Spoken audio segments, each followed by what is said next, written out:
melihat juga kan dia kan orang hebat juga ya, udah pernah ketemu Putin. Nah itu bagaimana Jadi itu? jadi begini.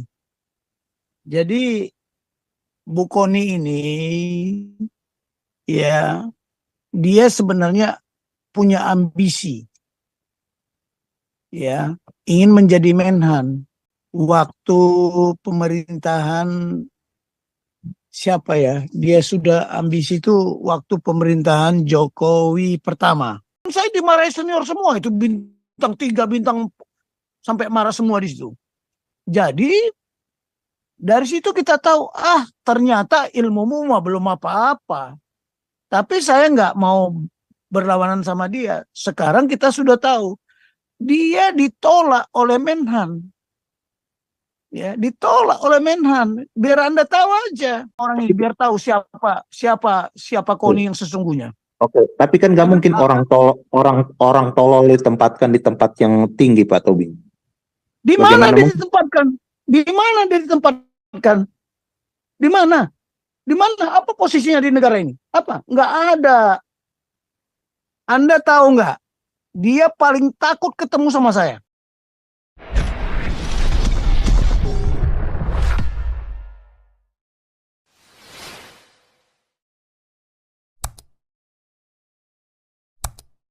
Pak Paulus, saya hanya bisa Pendeta menjawab itu 02 aja lanjut, lah. Pendeta 02. Shalom Pak Tobing. Nanti dulu Permesta, Pendeta 02 dulu. Thank Nanti you. berantemnya nanti. Nanti kalau udah rada malam biar panas. Pendeta 02 silakan. Pak Tobing. Ini saya mau bertanya Pak Tobing. Tadi saya kan dengar berita nih, memanas ya tentang kolega Pak Tobing sendiri yang bernama Koni Rahakundini Bakri. Ya. Dia saat ini sedang dalam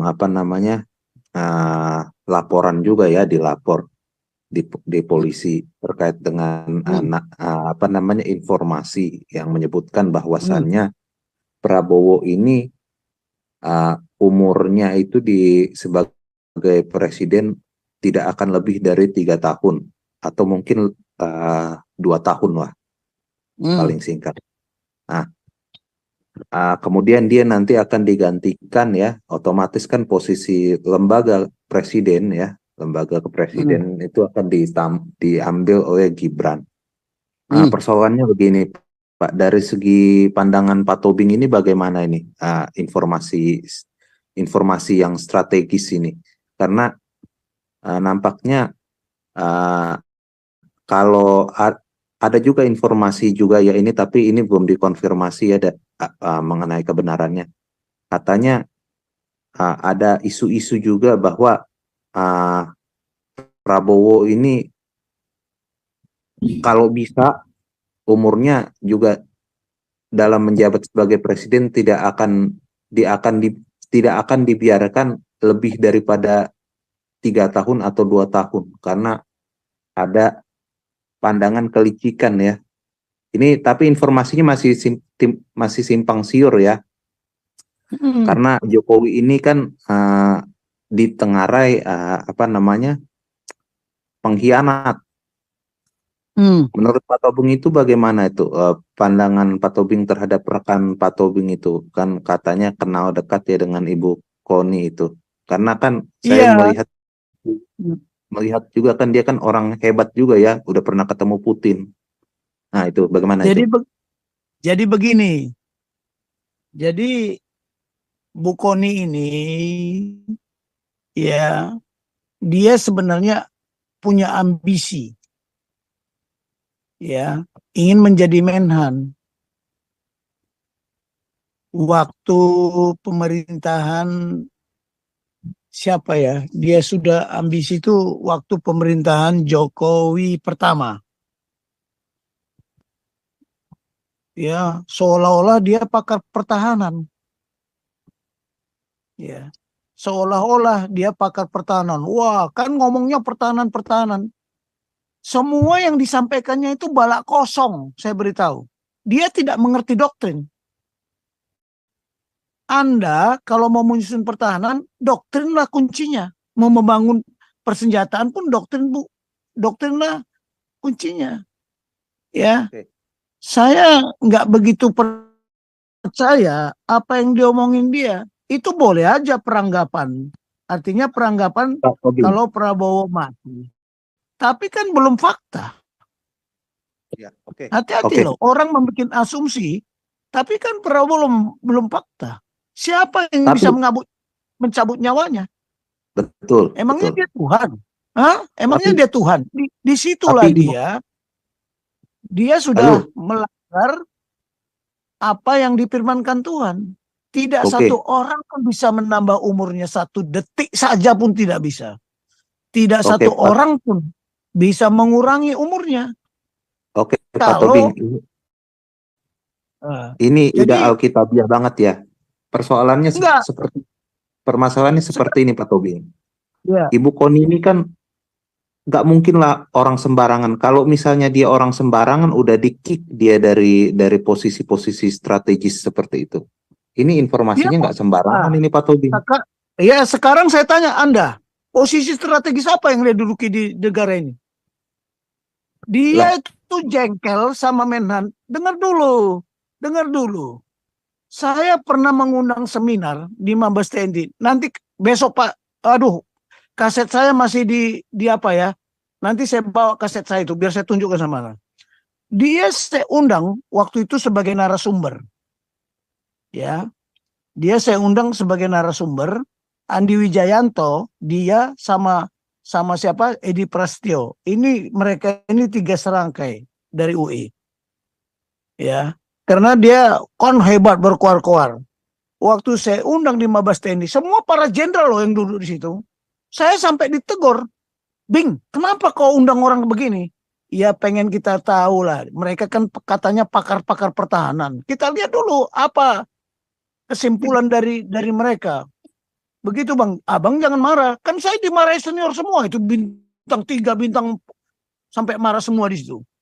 Jadi dari situ kita tahu, ternyata ilmumu mah belum apa-apa.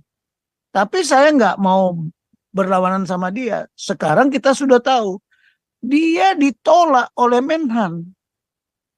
Ya, ditolak oleh Menhan. Biar Anda tahu aja. Apa pernah dia ngajar di UNAN? Enggak. Dia masuknya ke Angkatan Laut, ke Angkatan Udara. Memang pernah dia ngajar sekali mungkin di Angkatan Darat. Tapi apa hasilnya? Mari kita buka. Apa yang diajarkan kepada anak-anak itu? Ada mutunya nggak? Nggak ada. Tapi ngaku-ngaku, saya mengajar di. Dia mengajar di Angkatan Laut, diterima Angkatan Laut karena dia apa gila-gila masalah poros maritim. Coba Anda lihatlah.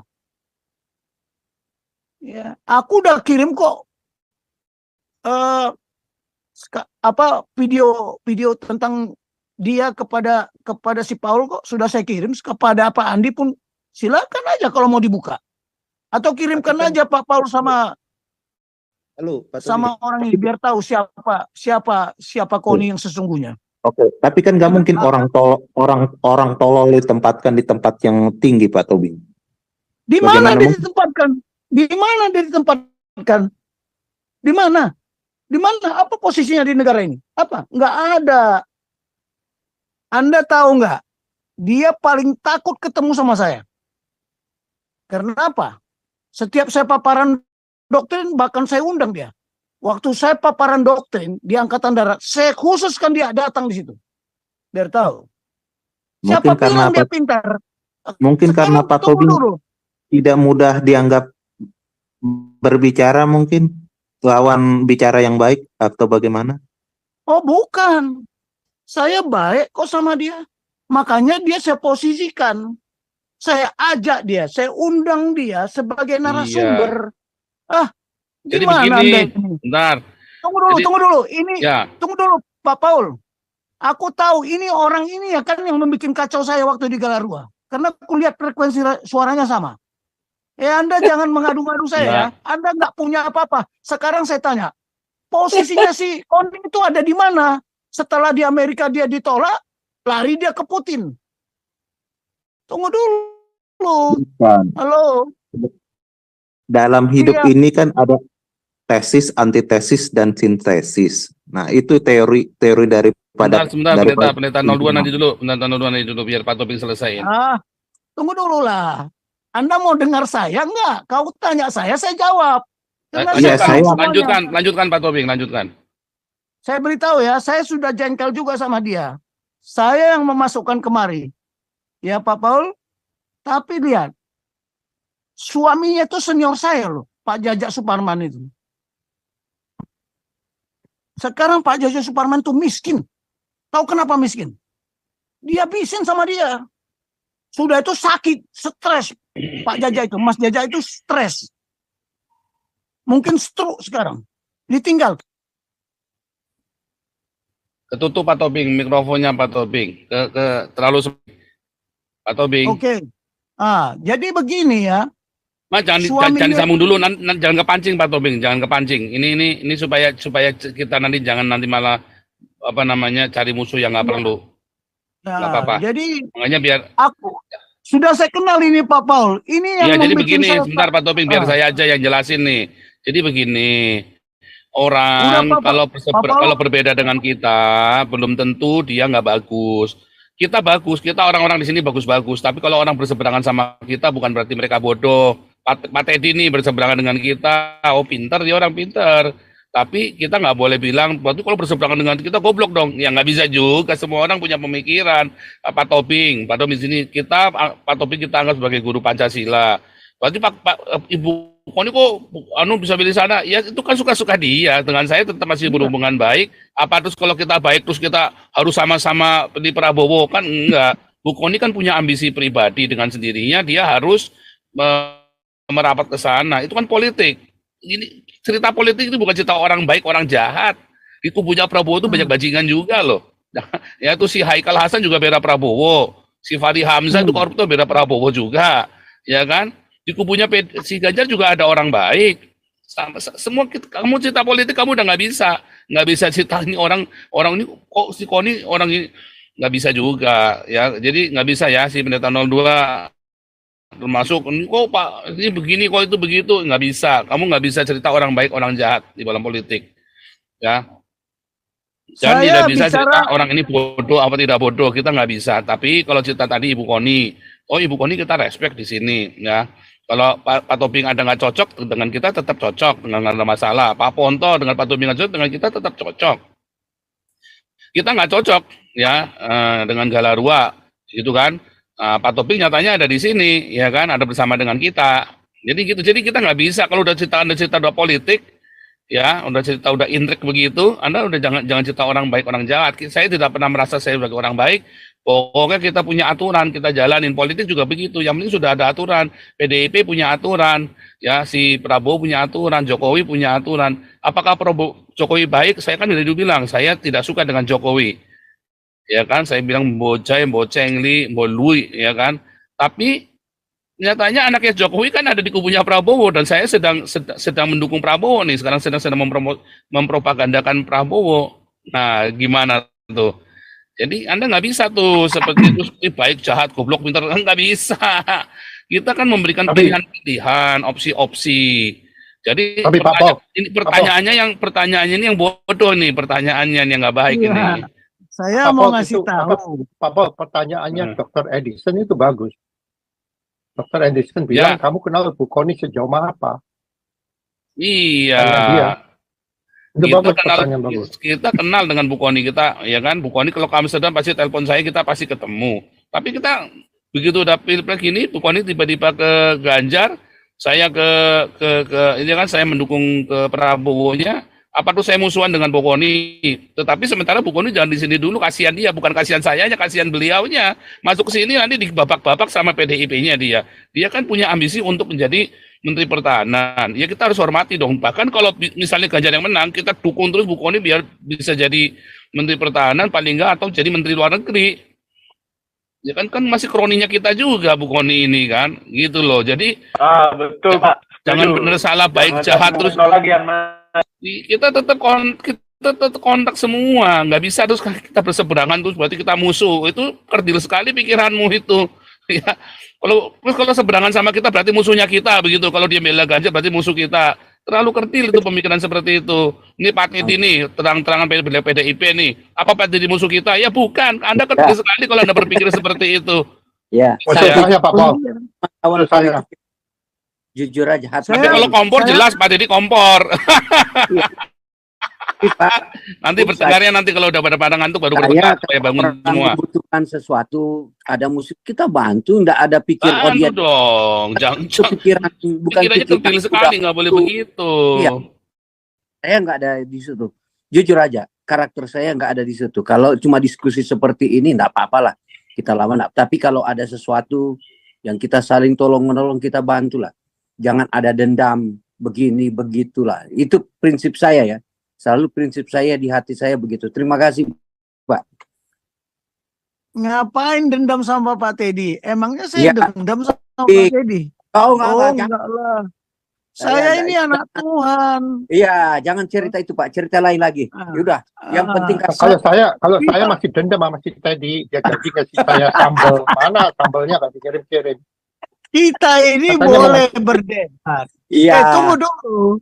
Debat itu jangan dianggap lawan, tapi sebagai teman berpikir. Itu prinsip saya di dalam debat. Iya, amin. Amin. Debat di TNI itu, jadi kalau kita berdebat sama atasan, itu kita sudah dianggap pemberontak. Saya bilang kok, dalam rapat-rapat Dewan Jenderal itu, saya selalu dipojokkan. Bahkan mau dilempar asbak, mau dilempar buku, tapi saya diam. Saya menyampaikan kebenaran, karena saya bukan pengambil keputusan. Ya, saya nggak mengambil keputusan. Tapi saat saya sudah pensiun begini, ya saya harus mengambil keputusan. Menurut saya itu benar, itulah yang saya sampaikan. Apakah pernah saya sampaikan di forum ini tidak ada standar patokannya? Kalau tidak ada standar patokannya, silakan koreksi. Berikan jalan keluarnya. Nah, saya berani mengoreksi, berani mengkritik, tapi saya tahu jawabannya, saya tahu solusinya. Kalian tanya apa aja lah. Selama itu ada di kepala saya sampaikan. Emangnya saya Superman apa? Tidak. Setiap manusia itu ada kelebihan, ada kelemahannya. Karena kita berkuasa atas talenta kita. Jadi pendeta 02 ini saya kenal sekali frekuensi suaranya, nggak bisa bohong dia. Inilah orang yang bikin saya berkelahi sama si Ponto, sama si Santi Amer. Tapi kan udah saya bilang, ya orang yang tidak benar pasti akan jatuh sendiri karena kelakuannya. Saya nggak pernah membohongi kok di Zoom ini. Apa pernah saya bohong? Saya sampaikan standar. Kalau saya bilang Megawati, PDIP yang merubah Pancasila di dalam implementasinya, ya dialah karena merubah pemilihan tidak langsung menjadi langsung. Kan udah saya ceritakan kemarin, masih belum mengerti juga. Aduh, tunggu dulu lah kau pendeta 02. Anda itu saya belum kenal, tapi suara Anda saya kenal betul. Ya, kan Anda dulu bilang, wah kalau Pak Tobing jadi pimpinan otoriter, wah, nah, kan itu kau itu. Tanya anak buah saya, Anda ke Mabes TNI ya, tanya di sana. Apakah saya otoriter seperti itu? Oh tidak. Saya kalau datang ke sana, wah berteriak-teriak semua. Pak Tobing datang, Pak Tobing datang. Mengapa? Karena selalu saya berpikir, di hatiku anak buahku. Itu prinsip saya. Jadi kalau yang jadi presiden ini harusnya di hatiku lah rakyatku. Makanya lihatlah dari ketiga calon presiden itu. Prabowo itulah di hatiku rakyatku. Jadi jangan melihat yang lain-lain, cukup itu aja lah. Mau dia emosi kek, mau dia diktator kek. Coba tanya orang psikolog itu, orang yang emosional, pasti hatinya lembut sebenarnya. Daripada orang yang diam, lebih tajam membunuhnya. Saya punya kok senior saya tidak emosi. Loh, saya percuma Pak Tobing, dia orangnya udah cabut. Iya, makanya ketakutan dia. Saya pikir dia kira nggak tahu saya. Udah berkali-kali dia masuk. Itu sebenarnya udah saya kenalin. Saya kan bisa mempelajari. Kalau masalah telunjuk, ya, yang cap jempol itu masih bisa dibohongi. Tapi kalau frekuensi suara tidak bisa dibohongi. Karena tidak ada frekuensi yang sama. Kalau tangannya di kantong gimana Pak Tobing? Seperti tadi. Ya makanya kalau tangan itu pasti bisa Kantor lagi. bohong. Bisa bohong. Ya tanya aja lah Pak Andi ke orang yang ahli psikologi. Itu kan bahasa tubuh. Ya, jadi jangan dikira, aduh. Ya. Ya, itu aja lah. Ya. Jadi jangan sangka si Teddy saya dendam sama dia, nggak ada. Ngapain aku bisa Tahu rasa lu. simpan Tahu dendam? rasa lu. Saya tuh nggak ada dalam hati saya, nggak ada. Saya Jadi- jujur nggak. Jadi Nggak ada itulah Pak saya. Paul. Itulah Pak Paul. Mau Dia udah kutuk. ketakutan.